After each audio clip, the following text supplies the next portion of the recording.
वेदनी कर्म का आश्रय होता है। और एक है कोई रो रहा है, अरे बहन जी आप तो इतना धर्म करती हैं, आपको अब नहीं सोचना है, देखो आप इतने होशियार हो, आप इतने शास्त्र पढ़ते हैं, आप इतनी यात्रा करते हैं, आप छोड़ दो, आप भूल जाओ, जो चला गया वो कभी भी आएगा नहीं। उसको समझाने से और ऐसी अच्छी बातें करने से अपने भी सातावेदनी कर्म का आश्रय होगा और दूसरे के भी सातावेदनी माने आगे धर्म, आगे सुख की प्राप्ति हो जाएगी। तो ऐसी सुंदर सुंदर बातों को इसके अंदर कहा है कि हे भव्यात्मन, आप किसी को संयम धारण करते हुए देखकर, किसी को व्रती बनते देखकर ईर्ष्या मत करना, उसके कार्य में विघ्न मत डालना, बाधा मत डालना, वरना जन्म जन्म में कभी संयम नहीं मिलेगा। और अगर आपने किसी की अनुमोदना कर ली, देखो दीक्षा क्यों देखते हैं, इसी मंच पर आपने दीक्षाएं देखी, कितनी अनुमोदना की लोगों ने, हमारे अंदर भी शक्ति आए, हम भी ऐसी दीक्षा कभी जीवन के अंदर धारण करें तो उनको शुभ कर्म का आश्रय हुआ, माने चारित्र मोहनी कर्म का बंध नहीं हुआ और चारित्र धारण करने के लिए आगे उनका मार्ग खुल जाता है। ऐसे ही नरक की आयु का कैसे आश्रय होता है, बहुत आरंभ परिग्रह रखने से। तिर्यंच योनि का आश्रय कैसे होता है, मायाचारी बहुत ज़्यादा करने से। मनुष्य आयु का आश्रय मैत्री भाव रखने से, अल्प आरंभ परिग्रह रखने से, दूसरों का उपकार करने से, हित का चिंतन करने से, इससे मनुष्य आयु का आश्रय होता है। और कहा निशील व्रतत्वम च सर्वेषाम, यानी शील और अहिंसादि 5 व्रतों का अभाव भी चारों प्रकार की आयु का आश्रय कराता है। अगर देवगति में जाना है तो क्या करना है, सराग संयम, संयमा संयम, अकाम निर्जरा और बाल तप, ये भी देवायु के कारण हैं, लेकिन सम्यक दर्शन को धारण करने से अपन कल्पवासी देवों की आयु का बंद कर सकते हैं। तो योगों की सरलता से अच्छी आयु बनती है देव और मनुष्य की, और योगों की वक्रता, योगों की कुटिलता, इनसे अशुभ आयु का बंद होता है। तीर्थंकर प्रकृति के आश्रय के लिए भी 16 कारण भावनाओं के नाम बताएं, जो आप लोग खूब कर ही रहे हैं, रोज पूजा कर रहे हैं रोजाना। और तपस्विनी जो यहाँ पर आई हैं श्रीमती अनूप बाई जी पांड्या, पुखराज जी पांड्या, गोरखपुर की धर्मपत्नी, 32 उपवास करना कोई सरल काम नहीं है। अनुमोदना भी कर लोगे, लोग ऐसे ऐसों के पैर छूते हैं समझे ना, पुण्य का आश्रय होता है। चिंतन करें कि हमें भी ऐसी शक्ति मिले कि हम भी 16 कारण की भावनाएं भाएं और तीर्थंकर प्रकृति का आश्रय करें। तो अंतिम सूत्र के द्वारा कहते हैं आचार्य देव, विघ्न करण मंत्रायस्य, माने पर के दान, लाभ, भोग, उपभोग और वीर में विघ्न करना, इससे अंतराय कर्म पड़ता है, अंतराय कर्म का आश्रय होता है। तो अंतराय कर्म का आश्रय अपने को नहीं डालना है तो क्या करना, खूब दान देना है, दान देने की खूब अनुमोदना करना है जिसके पास पैसा है उसके पुण्य की सराहना करना है, उसके पुण्य से ईर्ष्या नहीं करना है। तो भोगोपभोग में किसी को लाभ हो रहा है, देखो इसने कितना पुण्य किया था, चक्रवर्ती के पुण्य की सराहना कीजिए तो चक्रवर्ती जैसा पुण्य मिलेगा। इसी धरती पर सम्राट चक्रवर्ती भरत हुए और जब उनके लिए प्रश्न आया कि भरत जी घर में बैरागी, ऐसा कैसे हो सकता है, तो भरत जी ने कैसा सबक सिखाया। जब नगरवासी ने कहा कि आप घर में बैरागी कैसे हो सकते हैं, आपके पास 6 खंड का राज्य है, 96,000 रानियां हैं और इतना इतना 9 निधियां, 14 रत्न हैं। तो भरत जी ने कहा कि मैं बताऊंगा, ऐसा करो कि एक कटोरे में उन्हें तेल भर करके दिया, बोले सारे महल के अंदर तुम घूम के आ जाओ, फिर मैं तुम्हें बताऊंगा इसका रहस्य। और उसके साथ में एक तलवारधारी को नियुक्त कर दिया, बोले अगर कटोरे की एक बूंद कहीं गिर जाए तेल की तो वहीं पर इनके सिर को धड़ से अलग कर देना। जब घूम घाम के वो आए तो भरत जी ने पूछा, आपने अयोध्या के अंदर क्या देखा? बोले महाराज मैं खाक देखता, मैं क्या देखता, मेरे ऊपर तो तलवार लटक रही थी, मैंने कुछ नहीं देखा, मैं केवल तेल का कटोरा देख रहा था, मैंने तो जमीन तक नहीं देखी। भरत ने कहा, भैया तुम्हारे प्रश्न का उत्तर मिल गया।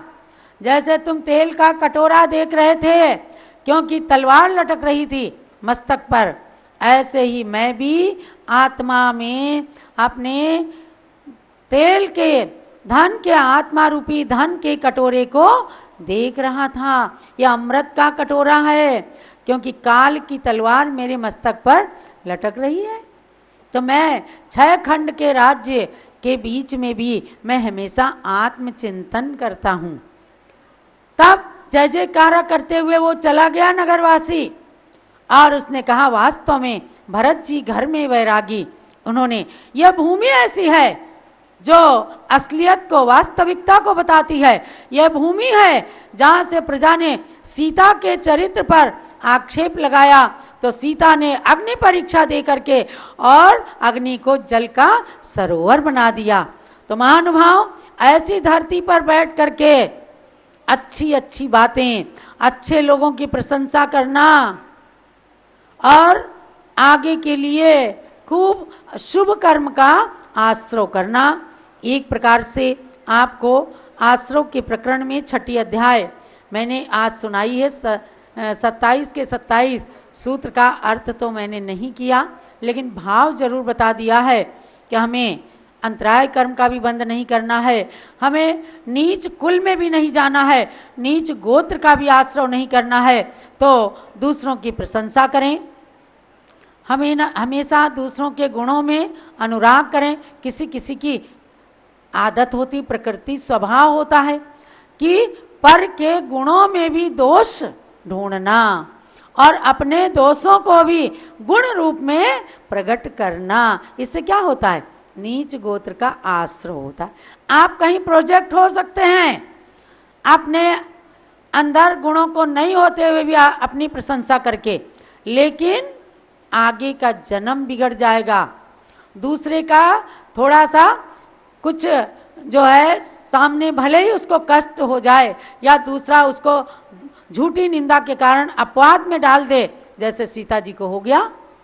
अपवाद में डाल तो दिया नगर निवासियों ने, लेकिन आखिर जब सीता ने परीक्षा दे दी और जैन रामायण तो कहती है कुछ और, तब नगरवासी भी कितना पछताते हैं कि हमने कौन सी सती के चरित्र पर आक्षेप लगाया था। तो भव्यात्माओं, हमें अच्छी अच्छी बातें देखना है, दूसरों के गुणों से कुछ ना कुछ लेना है, अपने दोषों को दूर करना है, वरना दोष के भंडार बन जाएंगे, दोषों के पुंज बन जाएंगे। जब कभी कभी गुरुजन कुछ कहते हैं तो बुरा लगने लगता है। अगर गुरु ना हो तो कहते हैं संत ना हो संसार में तो जल जावे संसार। संसार में संत ही ऐसे हैं, चाहे शिष्य हो, चाहे भक्त हो, चाहे अपने लोग हों, चाहे पराये लोग हों, अगर कोई गलत बात है तो गुरु उनको टोकते हैं, उनको संबोधन देते हैं कि बेटा अपने अगले भाव का बिगाड़ मत करो, गुणों की ओर देखो, यही शुभ आश्रय का कारण है। इति तत्वार्थाधिगमे मोक्ष शास्त्रे 6ठोऽध्याय समाप्तः। जलो आचार्य श्री उमा स्वामी महाराज की, तत्वार्थ सूत्र ग्रंथ राज की जय। अब आज देखो, उत्तम संयम का दिन है और सुगंध दशमी इसे कहते हैं। सुगंध दशमी माने अच्छी सुगंधित धूप अग्नि में डाल करके भगवान शीतलनाथ की आराधना की जाती है, इसलिए इस दिन का नाम पड़ गया धूप दशमी या सुगंध दशमी। चलिए अब इसकी कथा की ओर चलते हैं। चलो सुगंध दशमी पर्व की सुनो प्राचीन कहानी,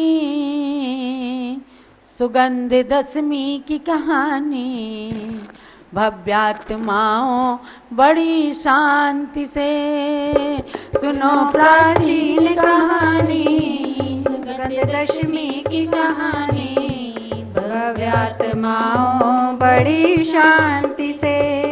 शीतलनाथ शीतलनाथ जपो बारंबार, जिनसे शीतलता मिलती है अपार। जिनके नाम में छिपा है बड़ा चमत्कार, जिनके नाम में छिपा है बड़ा चमत्कार, उनके चरणों में कोटि कोटि नमस्कार। सुनो प्राचीन कहानी, सुगंध दशमी की कहानी, भव्यात्माओं बड़ी शांति से। लंबी चौड़ी कथा है, उसे मैंने बहुत छोटे कथानक के रूप में पिरोया है। एक राजा रानी चले वन क्रीड़ा करने, उन्हें मासोपवासी मुने मिले पथ में। राजा जी ने रानी को वापस कर दिया, राजा जी ने रानी को वापस कर दिया। मुनिवर के आहार का आदेश कर दिया। सुनो प्राचीन कहानी, सुगंध दशमी की कहानी, भव्यात्माओं बड़ी शांति से। आ तो गई रानी लेकिन क्रोध भर गया, आ तो गई रानी लेकिन क्रोध भर गया। मुनिवर के उसने कड़वी तुमड़ी का आहार दे दिया। आ तो गई रानी लेकिन क्रोध भर गया, उसने तुमड़ी का आहार दे दिया। मुनिवर की समाधि हुई, राजा ने जाना, रानी की निंदा की वह महलों से निकाला। सुनो प्राचीन कहानी, सुगंध दशमी की कहानी, भव्यात्माओं बड़ी शांति से। सुना ना आपने? एक राजा रानी वन क्रीड़ा के लिए जा रहे थे। राजा गुरु भक्त था। रास्ते में एक मुनिराज को मुद्रा लगाए हुए देखा कि आहार के लिए शहर में जा रहे हैं। उन्होंने रानी को वापस भेज दिया और अन्य लोगों के साथ, अन्य रानियों के साथ चले गए वन क्रीड़ा करने। आदेश का पालन रानी ने किया, लेकिन क्रोधित मन से आकर के मेरी क्रीड़ा में इसने विघ्न डाल दिया, ऐसा सोच करके मुनि के प्रति बहुत गलत भाव किया और उनने आके आहार तो दिया, लेकिन कड़वी तुमड़ी का आहार बना करके उन्हें दे दिया। तो मुनिराज की समाधि हो गई, अर्थात कड़वी तुमड़ी का विष शरीर पर चढ़ गया। वे तो वीतरागी संत थे, आकर के अपनी कुटिया में बैठ गए और थोड़ी देर में तबीयत खराब हुई और विष चढ़ने से मुनिराज की समाधि हो गई। राजा जब वापस आए, उन्होंने जाना कि मेरी रानी ने ऐसा आहार दिया, मुनिराज के शरीर पर विष चढ़ गया, सारा शरीर नीला पड़ गया था। तो रानी की खूब निंदा की, गधे पर बिठा करके और उसे राज्य से निकाल दिया। तब क्या होता है आगे? आर्त ध्यान से मरी वो रानी बेचारी, आर्त ध्यान से मरी वो रानी बेचारी, नरकादि के दुख भोग रही वो नारी। एक बार वो कन्या दुर्गंधा हो गई, अपने पापों के कारण बदनाम हो गई। सुनो प्राचीन कहानी, सुगंध दशमी की कहानी, भव्यात्माओं बड़ी शांति से। बहुत ही संक्षेप किया गया कि आर्त ध्यान से मर करके वह रानी नरक में चली जाती है और खूब दुखों को भोगती है। ऐसे नरक गति, तिर्यंच गति के दुखों को भोगते भोगते एक बार वो कन्या एक सेठ जी के यहाँ जन्मी। सेठ की पुत्री तो हो गई, लेकिन उसके शरीर से खूब दुर्गंध आती थी, कोई उसके पास बैठना नहीं चाहता था, तो उसका नाम पड़ गया दुर्गंधा। और अपने पापों के कारण हर आदमी कहता है कुछ ना कुछ जिसने गलत काम किया होगा, तभी इसके शरीर से इतनी दुर्गंध आती है। अब वो बेचारी उस अपने नाम और अपने काम, अपनी बदनामी को सहन करते हुए जी रही थी। एक दिन एक मुनिराज के दर्शन करती है, तो क्या होता है? एक मुनि ने उसे संबोधित कर दिया, एक मुनि ने उसे संबोधित कर दिया, उस कन्या को धूप दशमी व्रत दे दिया, उस कन्या को धूप दशमी व्रत दे दिया। श्रद्धा से उस बालिका ने व्रत को कर लिया। श्रद्धा से उस बालिका ने व्रत को कर लिया। आगे जाकर सेठ के घर जन्म ले लिया। सुनो प्राचीन कहानी, सुगंध दशमी की कहानी। भव्यात्माओं बड़ी शांति से। पुनः वो जाकर मुनिराज ने कहा, बेटी घबराओ मत, सुगंध दशमी का व्रत करो। भाद्रपद शुक्ला दशमी के दिन उपवास करके और शीतलनाथ भगवान की आराधना करो, तुम्हें अच्छा फल मिलेगा। उसने वैसे ही किया और आगे जाकर एक सेठ के घर में जन्म ले लेती है पुनः कन्या के रूप में। लेकिन अभी थोड़ा थोड़ा पाप का उदय चल रहा है। उसकी असली माता थोड़े दिन में मर गई। उसकी असली माता थोड़े दिन में मर गई। सौतेली मावा सौतेली बहन मिल गई। सौतेली माता सौतेली बहन मिल गई। सेठ जी से उसकी वो बुराई करती थी। सेठ जी से उसकी वे बुराई करती थी। दोनों मिलके उसको सताया करती थी। दोनों मिलके प्राचीन कहानी, सुगंध दशमी की कहानी। भव्यात्माओं बड़ी शांति से। उस कन्या का नाम था तिलकमती। सेठ के घर में जन्मी, सब सुख था, लेकिन जन्म लेते ही उसकी माँ मर गई और सेठ जी ने दूसरा विवाह कर लिया। सौतेली माँ उसकी खूब बुराई करती थी और जब उसके अपनी कन्या हो गई, उसका नाम था तेजोमती। और वह तेजोमती और सौतेली माँ दोनों मिलकर इस कन्या को सताया करती थी। सेठ जी अपनी इस कन्या से बहुत खुश रहते थे क्योंकि ये गुणी थी, लेकिन उसको बुराई कर करके सेठ जी की नज़रों से उतारा करती थी। आगे देखिए क्या होता है। जय शीतलनाथ बोलो, जय जय शीतलनाथ। जय शीतलनाथ बोलो, जय जय शीतलनाथ।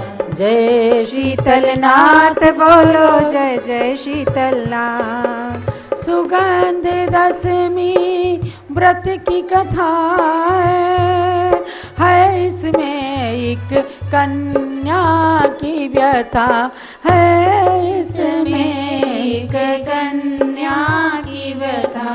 दुर्गंधा से सुगंधा बन गई, व्रत पालन से गति सुधर गई। जय शीतलनाथ बोलो, जय जय शीतलनाथ। जय शीतलनाथ बोलो, जय जय शीतलनाथ। दुर्गंधा से सुगंधा वो कैसे बनी, कहानी को ध्यान से सुनते रहें। तिलकमती नामक वह कन्या घर की लक्ष्मी थी वह धन्या। घर की लक्ष्मी थी वह धन्या। तेजोमती थी बहन थी उसकी, सौतेली माँ की पुत्री थी। जय शीतलनाथ बोलो, जय जय शीतलनाथ। जय शीतलनाथ बोलो, जय जय शीतलनाथ। अति संक्षेप में कहूँ कहानी, दो बहनों की भाग्य निशानी। दो बहनों की है भाग्य निशानी। जब विवाह का समय था आया, सेठानी ने षड्यंत्र रचाया।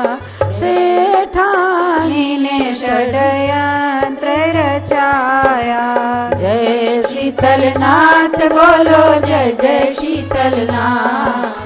जय शीतलनाथ बोलो, जय जय शीतलनाथ।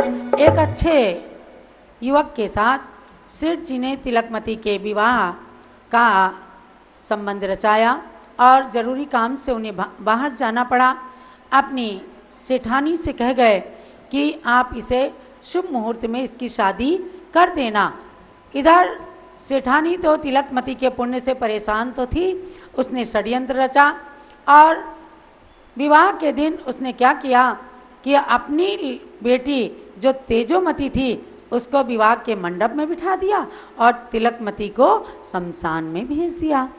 तिलकमती को शमशान में भेजा, तेजोमती को ससुराल में भेजा, तेजोमती को ससुराल में भेजा। देखो क्या भाग्य गुल खिलाता है। तब शमशान में राजा आया, तिलकमती के संग ब्याह रचाया, तिलकमती के संग ब्याह रचाया। जय शीतलनाथ बोलो जय जय शीतलनाथ, जय शीतलनाथ बोलो जय जय शीतलनाथ। उसको उस कन्या को स्मशान में बैठा करके और उसको वहाँ एक दीपक रख के आ गई। बोली कि ज्योतिषी ने बताया है जो इस स्मशान में आकर तेरे साथ विवाह रचाएगा वही तेरा पति हो जाएगा बेटा। उसने सोचा, उसके मन में कोई छल नहीं था, माँ जो कर रही है वो ठीक कर रही है। अब क्या होता है, राजा, उस नगर का राजा अपने राजमहल से देखता है शमशान में वहाँ पर एक छोटा सा प्रकाश कैसा दिख रहा है और राजा वहीं की ओर चल देता है। वो आता है उसी दीपक की टिम टिम रोशनी के पास, वहाँ देखता है एक कन्या यहाँ बैठी है। अरे ये कन्या यहाँ बैठी है तो डर जाएगी शमशान में। वहाँ आता है और कहता है तुम कौन हो पुत्री, यहाँ क्यों बैठी हो?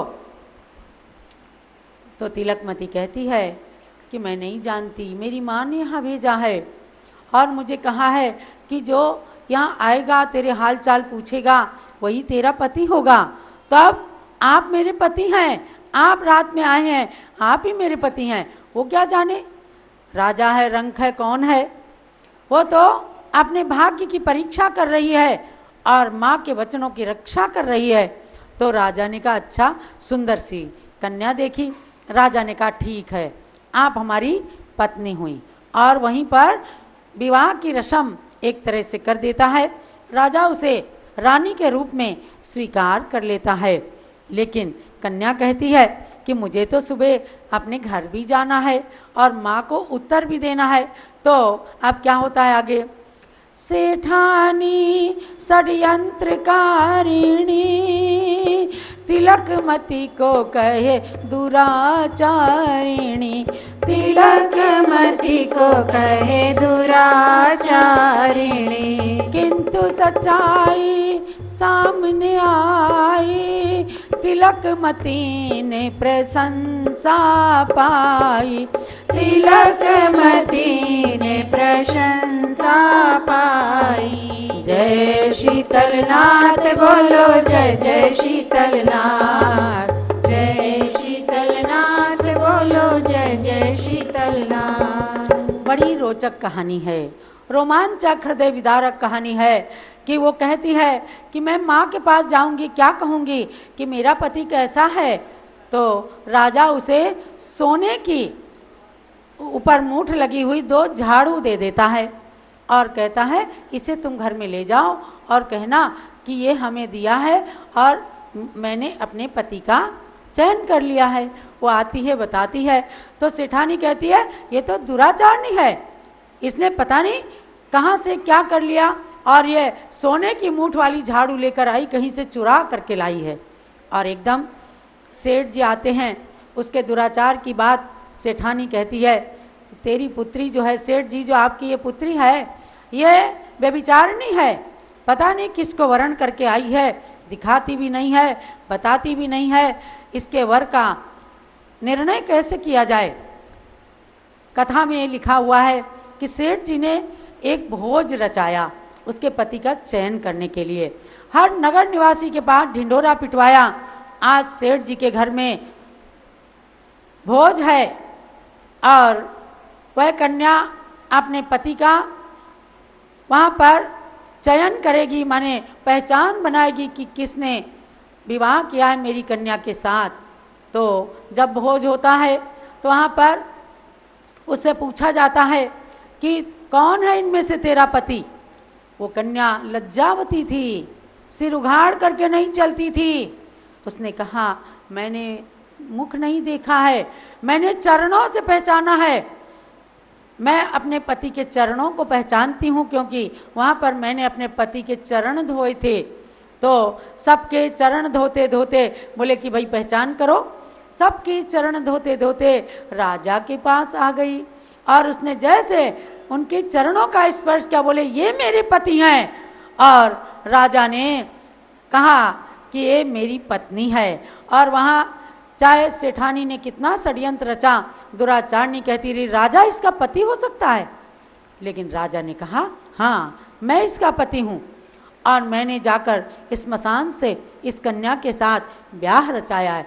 माने जिस तिलकमती को वो किसी भिखारी को देना चाहती थी, उसके साथ वो षड्यंत्र कर रही थी, उसे हमेशा दुख देना चाहती थी, लेकिन जब उसके सुख के दिन आ गए तो सब कुछ षड्यंत्र उसका बेकार हो गया सेठानी का, और उसे तो राजा जैसा पति मिल गया।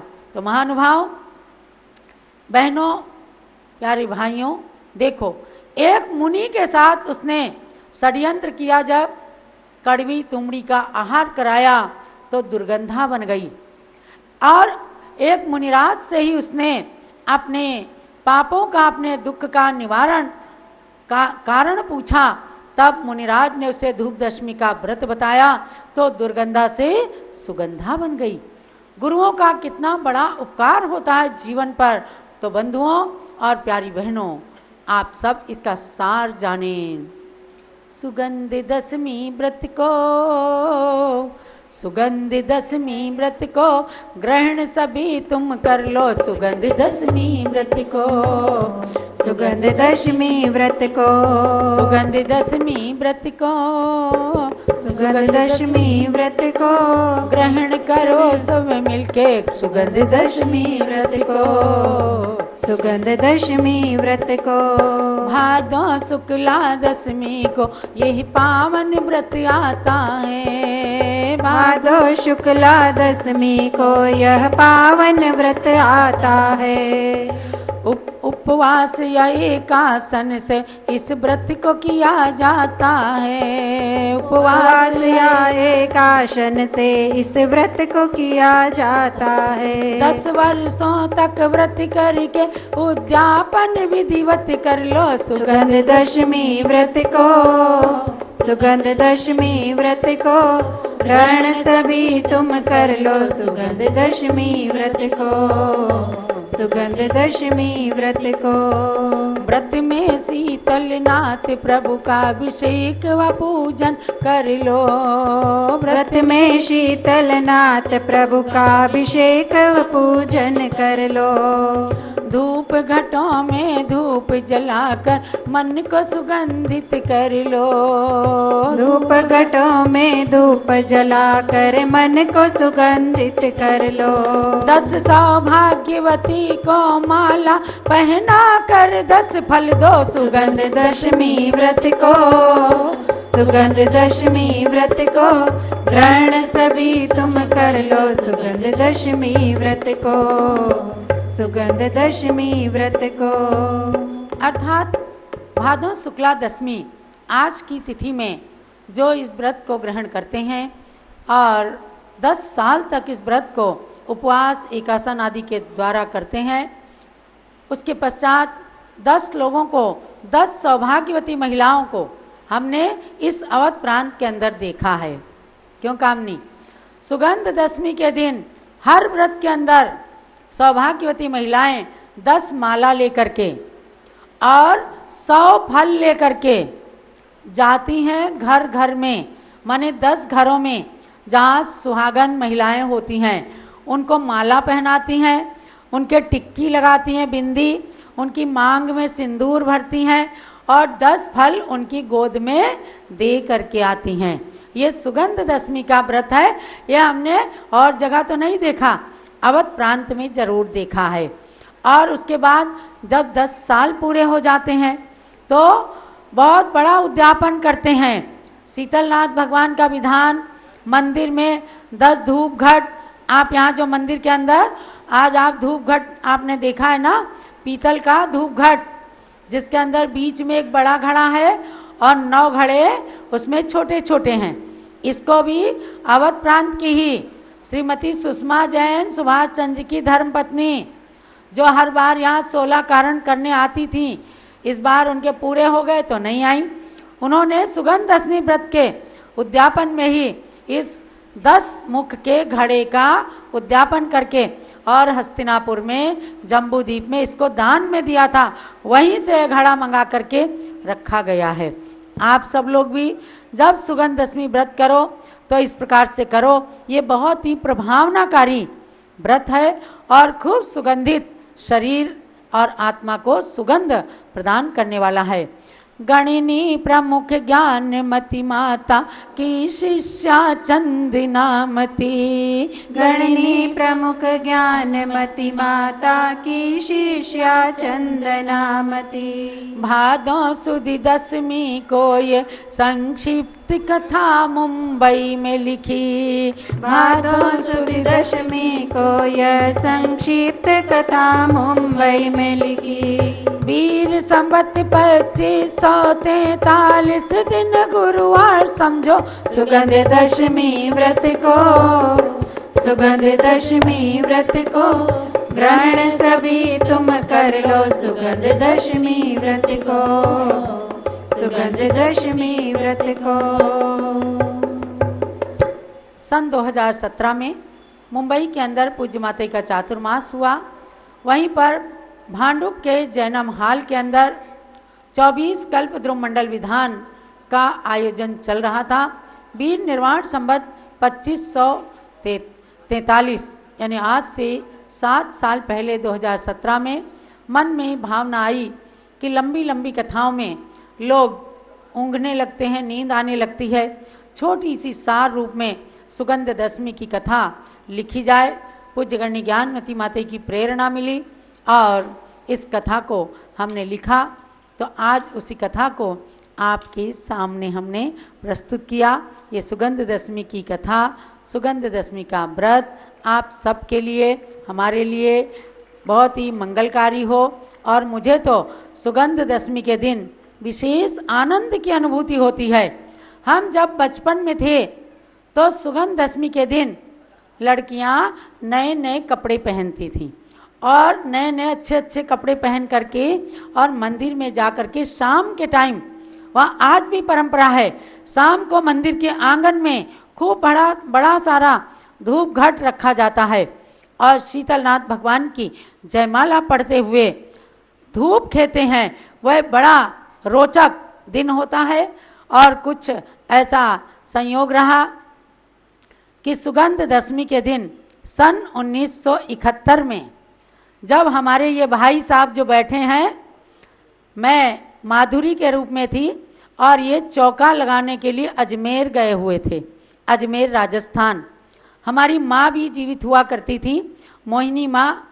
वे इनको लेकर के या किन्हीं भी पुत्रों को लेकर के, बहुओं को लेकर के जाती थी और 1 महीना चौका लगाती थी, संघ को आहार देती थी। आचार्य धर्म सागर महाराज का संघ था, ज्ञानमती माता जी का संघ था और वहाँ पर मैं कुल कितने 71 में मेरी 13 साल की उम्र थी और वहाँ पर हमने ज्ञानमती माता जी से सुगंध दशमी के दिन आजन्म ब्रह्मचर्य व्रत धारण किया था। आज इनको देख करके याद आ गया। उससे पहले जयपुर राजस्थान में मैं एक दूसरे भाई के साथ, जो 2 नंबर के भाई, हमारी जो हर्षमती माता जी बैठी हैं, इंदू दीदी थी, इनके पिताजी प्रकाश चंद जी, उनके साथ मेरा जाना हुआ। तब हमने पहली बार ज्ञानमती माता जी का दर्शन किया था। हमारी बहन है लेकिन हमने कभी इन्हें देखा नहीं था और हमें वहाँ बताया गया कि यह हमारी बहन है। हम दूर दूर से दर्शन करते थे हमने किसी आरिका माता के पहली बार दर्शन किए थे और हमारे पिताजी इसलिए बच्चों को नहीं भेजते थे कि ज्ञानमती माता के पास जो कोई जाता है तो उनके पास चुंबक की तरह जाके चिपक जाता है। लेकिन मैं वहाँ जब गई, पहले तो डरती थी, उसके बाद एक दिन इन्होंने हमें बुलाया और कुछ गोमट सार जीव कांड की गाथा पढ़ाई, हमने उन्हें सुना दिया। 7-8 दिनों के अंदर हमने 34 गाथाएं ज्ञानमती माता जी को सुना दी। अब इनको कुछ लालच आया, बोली माधुरी तुम हमारे पास रहोगी? हमने कहा ठीक है। बोली वहाँ पर तब कुछ और कन्याएं थी, अच्छा लगा मुझे। बोले कि ब्रह्मचर्य व्रत लोगी? हमने कहा वो क्या होता है?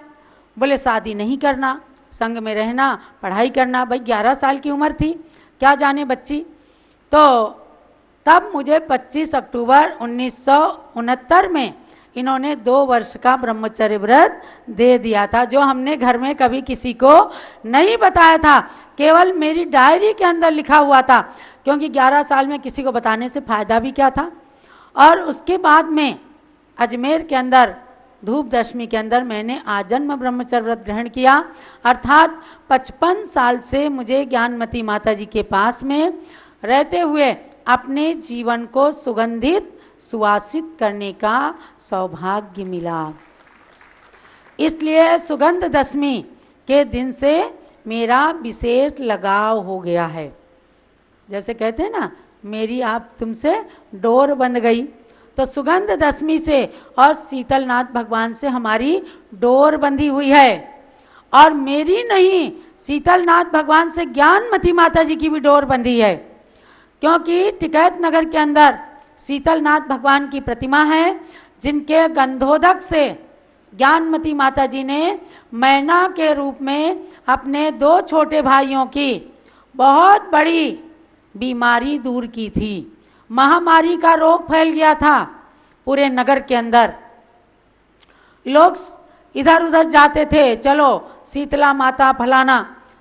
इन्होंने कहा पिताजी से, कोई माता कभी रोग नहीं फैलाती, आप शीतलनाथ भगवान की आराधना करेंगे। तो माँ को कहा कि शीतलनाथ भगवान का जाके अभिषेक करके गंधोदक लाना, मैं दोनों भाइयों को संभालूंगी। गंधोदक लगाते लगाते इन्होंने अपने दोनों भाइयों को स्वस्थ किया। आज वो शीतलनाथ भगवान टिकैत नगर के परम पूज्य शीतलनाथ भगवान है, जहाँ से सारी कुरीति हट गई। आज उस टिकैत नगर के अंदर कोई भी छोटा बड़ा बच्चा कोई भी इधर उधर कहीं नहीं जाता, खूब सुबह से शाम तक भगवान की उपासना करते हैं। पार्श्वनाथ भगवान, शीतलनाथ भगवान की आराधना करते हैं। पद्मावती माता वहाँ बड़ी चमत्कारी हैं और सब लोग खूब धन धान्य से खूब भरे हुए हैं, किसी के कोई भी कमी नहीं है। उन्हीं में से हमारे अमरचंद जी जो यहाँ सौधर्म इंद्र बन करके और विश्व शांति महावीर विधान में पूरे परिवार के साथ भाग ले रहे हैं। तो ऐसे शीतलनाथ भगवान से ज्ञानमती माता जी की भी कहानी जुड़ी हुई है। तो भव्यात्माओं, आज सुगंध दशमी की कथा आप लोगों को भी सुना करके मुझे भी सुखद और शीतल शीतल अनुभूति हुई है, और ये सुगंध जीवन के अंदर हमेशा बनी रहे, क्योंकि रत्नत्रय के अंदर सुगंध होती है। हमने कभी सोचा भी नहीं था, लेकिन इस रत्नत्रय को प्राप्त किया तो ज्ञानमती माता जी के उपकार का ये प्रतिफल है। तो गुरु के चरणों में रह करके हमेशा अपने भव भवांतर सुधर जाते हैं। इसलिए सदैव धर्म, गुरु और धैर्य, इन 3 चीज़ों को साथ में रखना। बड़े बड़े बैग रखते हैं, लेकिन अपने हृदय के अंदर, हृदय के बैग में 3 चीज़ें जरूर रख लेना, जो आज आपसे चंद्रामती कह रही है, धर्म, धैर्य और गुरु। चाहे कैसी विषम परिस्थिति आए, धैर्य को मत छोड़ना, गुरु की शरण लेना और धर्म का आश्रय लेना, जीवन नैया अपनी पार हो जाएगी। जब सुगंध दशमी पर्व की जय।